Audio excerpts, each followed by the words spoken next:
Guys, ngayon ako'y magluluto ng ginataang ube. At ito yung mga ingredients.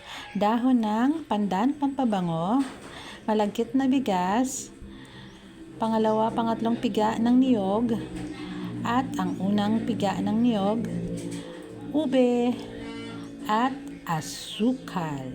Ayan guys, yung mga ingredients.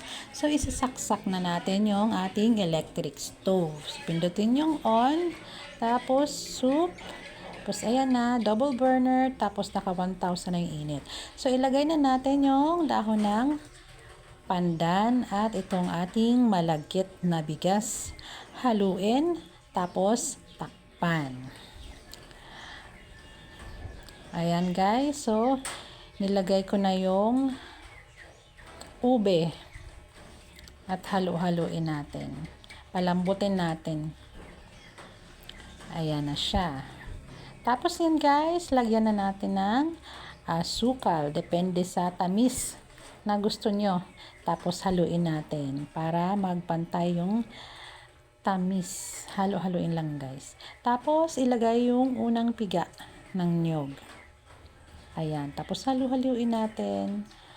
Malambot na rin naman yung ating ube guys. So, ayan na siya guys. Luto na. Ang sarap na.